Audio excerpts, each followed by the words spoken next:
Thank you.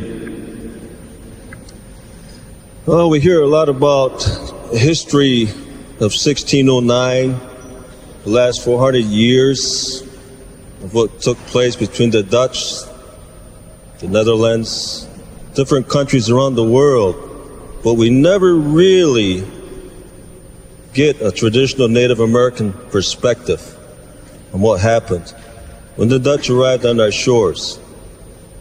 Now, I grew up in Mohawk territory. We call that Ganyangahagas. We are the Haudenosaunee. My language is the Haudenosaunee. We are the people of the Long House, the people of a great league of peace, which had an inspiration on the establishment of the United States of America. And a lot of that history started in New Amsterdam, New York City, the place they call the Empire State, that derived its sustenance from the indigenous people of New York State. But from a Native American perspective, when we go back into our history, we have to rely on our oral traditions. The oral traditions of the covenant, the sacred covenant of peace, friendship, and respect that we teach our younger generations for 7 generations ahead of time. That's how we think of our future, hundreds of years ahead of our time.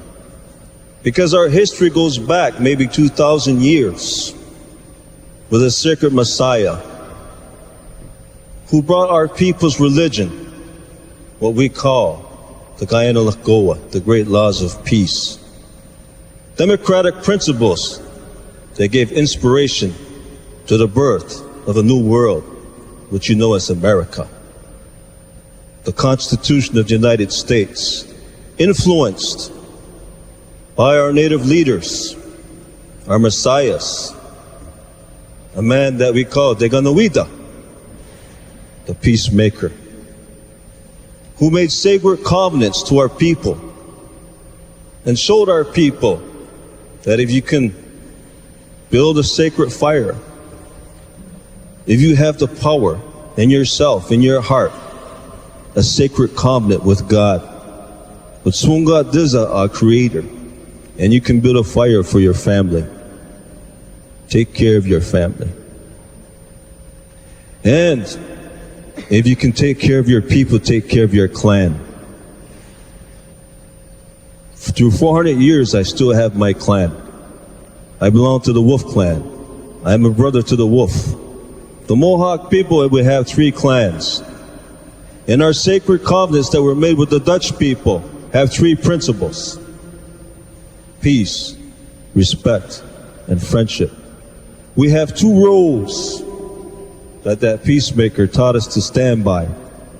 A sacred agreement that comes from the covenant of your heart. That when you come to our fire, you will set yourself on one side of that fire, and we will be on the other side of that fire.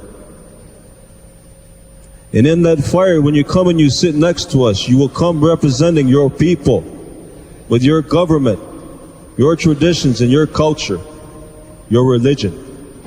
That is what you will bring in your great winged canoe. When that great winged canoe came into our territories, they tied their ship to our territories with a great rope. And we knew that that rope could break. So we said, let's make it a chain. And then the Dutch people said, well, a chain can rust.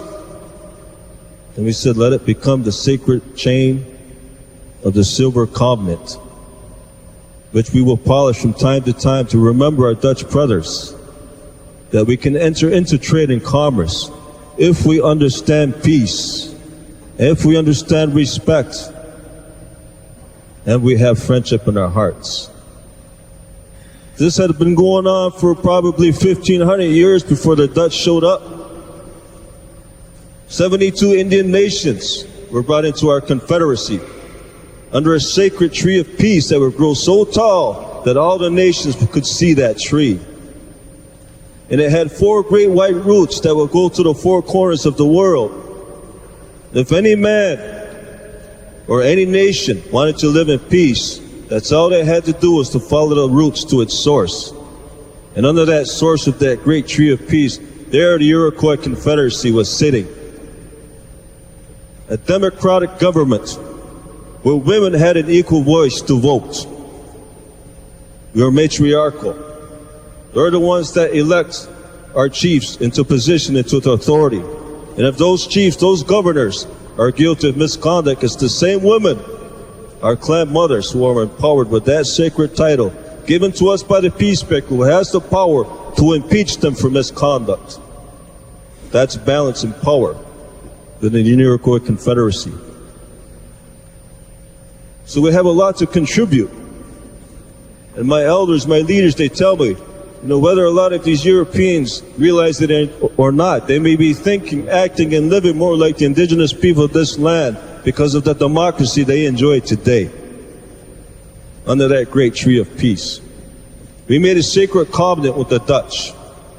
And it was probably the Dutch that were the only ones that were able to keep that agreement with the Mohawk people. And this we are honored. We are honored to say that. Because back in our oral traditions, when I go home into my longhouse, my elders, that's what they tell me. The Dutch were able to hold on to that agreement with the Mohawk people. That's how we enter trade and commerce with each other. We tolerated the Dutch. We entered into a sacred covenant with them. We fed you. We took care of your children. We took care of your sailors, your people that came across them ships. We gave them a home.